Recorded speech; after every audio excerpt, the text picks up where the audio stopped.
Hey, everybody. Really nice to meet you all. Excited to be here. Thank you to the SoFar team for inviting me. My name is Chris Wu, and I work at a firm called Builders Vision. Builders Vision is an impact-focused family office. We support startups, companies, investment firms, and nonprofits that are helping to build a more humane and healthy planet. And we have three impact focus areas that anchor our work towards those goals, those being clean energy, sustainable food and ag, and healthy oceans. So I joined about 9 months ago as a vice president on the oceans focused investment team, where we do a combination of direct investments into early stage seed, Series A stage companies, and then invest in emerging fund managers that have some sort of lens around improving ocean health and driving the blue economy with the work that they're doing. So far to date, we've been executing on this strategy for a little over 4 years now and have about almost 60 companies, funds, and accelerators in our portfolio. Prior to joining Builders, I worked at another Chicago-based impact investment platform called Impact Engine, which has about 300 million assets under management. And I was the person leading the direct investments the firm was making into companies focused on sustainability and climate more broadly. So I've spent time as a generalist climate investor prior to kind of launching into this oceans specific vehicle at Builders. And really kind of steeped in seeing what that funding landscape looks like, not just for oceans related companies, but for climate tech more broadly. And my colleagues on the philanthropic team at Builders are very proud supporters of BristleMouth and have given a grant to really help support the great work that they're doing. And we saw a lot of alignment. We recognize that ocean data needs a common hardware standard to reduce costs, make life simpler, and encourage sharing between often disparate user groups. And as many of you know, we've seen in other fields how standardization can really act as a powerful multiplier on innovation and scale, right? And so the goal is to replicate that effect within the ocean space where it is desperately needed. So I thought it might be helpful for this audience, maybe to offer my perspective on how I've seen folks kind of approaching how to navigate the funding gaps, especially at the early stage. So where I would start is to really recommend that you think through how you'll capitalize your business through every step of its journey, through its life cycle, and who those capital providers might be at every point along the way. Startups talk a lot about finding and optimizing for product market fit, right? And I would say there's also a case to be made to do some market segmentation type analysis for startup investor fit that could be really helpful. So there's not a super long list of venture capital firms out there that are purely focused on ocean data at the early stage.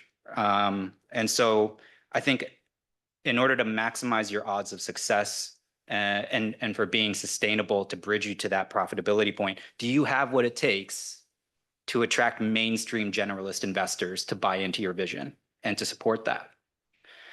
To give you a little bit of context setting, it's been extremely difficult of a fundraising environment for venture capital and private equity funds. It's going to get incrementally better, I would say, but it will continue to be difficult for many of them, especially the emerging fund managers. And many pure play oceans funds are considered emerging fund managers. So there will be a negative spillover effect for ocean startups that are then looking to these funds for their primary sources of funding. So to the ocean data startups out there, what would it mean to be going out there into the market to raise, say, a Series A right now? What US-based ocean funds could you raise from and potentially have lead and set terms for that round? It's not a massive list. Maybe you could name half a dozen pure play ocean investment firms to target here in the States. For context, in the broader climate tech community and space, it would probably be closer to like 100, right? So to the founders out there, I think what that means is now more than ever, you need to be ruthlessly efficient with cash management. And you need to be very thoughtful about mapping out how to capitalize that business and right size the funding to your specific needs. So I think for some of you out there, as you think critically about this might come to the conclusion that it would be in the best interest of your company to pursue a slower path, one that prioritizes profitability and utilizes blended sources of capital rather than that hypergrowth VC model. And I think that's perfectly okay, depending on what your ultimate goals for success are. For those that feel that they're meant for that fast, like nonlinear VC track kind of growth, then buckle up. I mean, I think at my prior firm at Impact Engine, we would review about 1,500 investment opportunities a year, and we would invest in about 4. So as a founder, like think about that hit rate, it's way less than 1%, right? And I'd say that's not an uncommon pipeline funnel from top to bottom to look at for most institutional VC funds.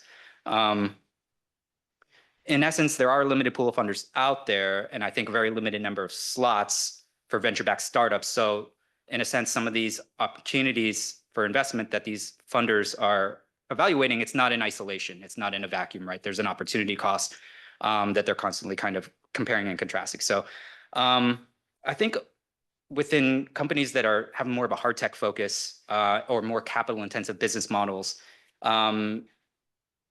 I think you want to be very careful about when you do decide to raise that first round of venture capital, because in some ways, I think it starts your clock in a way where oftentimes a venture round might be designed and structured to offer about 18 to 24 months of cash runway. And I think even going into that, you need to have a crystal clear vision for how you're going to raise the subsequent round and from who 18 months from now, and even longer term until you're fully commercialized and can essentially generate significant revenue and capitalize the business from your own sales. So in order to, again, I think give you as many shots on goal to be successful in that, think about how you might be able to pull in those mainstream, more generalist investors who aren't as steeped in this whole world of oceans. So I think when you're talking about how you can position and craft that narrative to more mainstream investors, you need to be very, very clear, very straightforward about how you characterize the customer. Why do they need your solution? Are you addressing a high unmet need for them in terms of the value proposition? Is this just a low-grade pain point you're solving for, or is this actually a critical issue that they've been dying to solve for the past year and have been searching for what you're offering? I think as you're building your product and thinking about the data that you're accumulating through the deployment of that technology, just being laser focused on making sure that the data collection you're building is extremely aligned with whatever your initial target market customer really wants and needs.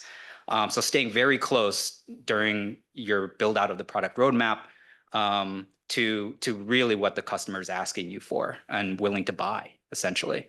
A couple, as I reflect on like the portfolio at Builders and a couple of ocean data related companies that I've seen find some success, I would point to a couple. Like one is called Plan Blue, which offers underwater hyperspectral imaging that provides comprehensive insights that improve the way that we can map and assess the health of the seabed.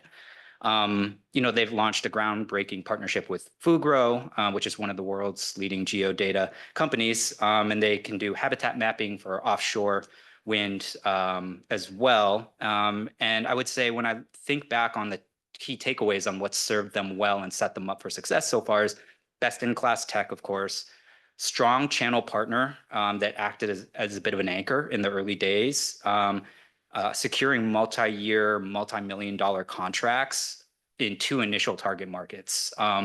So really good proof points there. And then I would say another one that might be worthwhile to share would be Hohonu, which deploys low-cost, easy-to-install sensors in coastal areas to monitor tidal flooding and sea level rise. So they've secured government contracts with the likes of the city of Boston and the city of Annapolis, and they've begun to see some interest from the private insurance sector as well, from a risk management standpoint for climate risk intelligence. Some of the things that I think have really set them up well is they have a very low cost, easy to install product, strong founder market fit, really steeped firsthand in the problem that he's trying to solve. They've primarily been a B2G or business to government play in terms of their go-to-market strategy. And they've landed as some really strong advocates in the early days that other government entities kind of look to as like the trailblazers for innovation in that space on the adoption side. And then I would say just the big upside of like the larger vision in terms of the market opportunity they can capture, where as you see them starting to shift to more of a B2B business play in this parametric insurance space, that's a pretty compelling opportunity that investors can get excited about and kind of lean into. So I'd say in summary, the value prop of your product or your service is the technology addressing your customer's highest unmet need. Is it a need to have or a nice to have? Investors are trying to evaluate that and read you on that as they're having discussions with you. Become systematic about finding non-dilutive sources of funding. Ultimately, I think those who succeed in this environment are going to be the ones that are focused on the fundamentals. I know not super sexy, but strong unit economics, reduced reliance on incentives, clear paths to profitability. Unless maybe you're the team that won that boat building competition for you, I could be convinced to cut a check if you're looking to launch a startup, maybe. But all right. Thank you for having me.